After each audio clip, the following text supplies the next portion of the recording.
Hello, I'm Caroline Astrop and I run a PR and marketing agency called Green Spark, and I want to help green businesses and the third sector persuade people to choose the green option and be more environmentally friendly.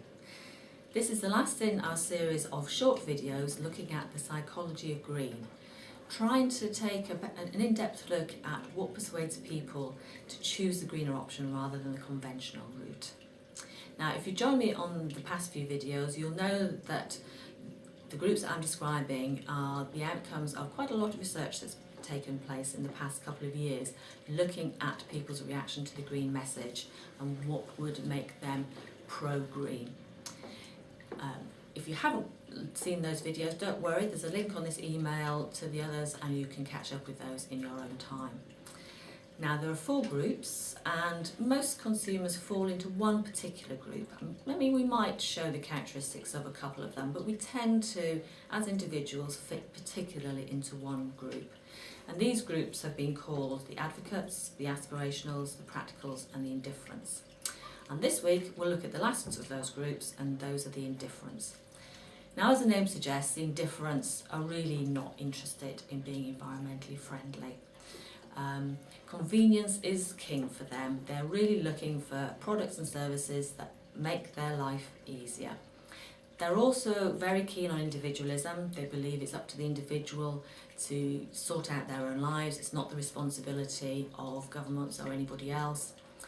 And they're really quite sceptical about claims that human activity are affecting the environment and having a negative impact on the planet. And they really believe anyway that there's not much the individual can do to make a difference.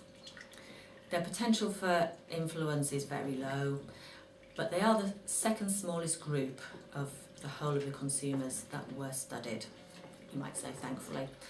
So really this is a group not to put on your priority list. Don't spend any time or effort in trying to get your green messages out to these people. Concentrate on the other groups first. You'll have much more success with the other groups. The indifferents will get there eventually when everybody else is doing it, and basically they don't have a choice. That, whatever it is they're buying is already green and they really don't realise it. So that's the indifferents, the last of our groups. And if you'd like to have a more in-depth look at all these different groups and really start to explore how to reach out to them and how to persuade them to choose what you're offering, whether it's a product, a service, a membership, a campaign, or trying to influence decision makers, why not join me on the webinar that I'm running about the psychology of green on Thursday the 10th of October between 10 and 11 in the morning. You'll find details about how to register and the cost in the rest of this email, so please have a look and I hope you can join me. I'm Caroline Astrop and I run Green Spark, which is a PR and marketing agency helping businesses in the third sector to persuade the world to be green. If you want to find out more about the company, then have a look at our website, which is www.greensparkmarketing.co.uk. And thanks very much for watching.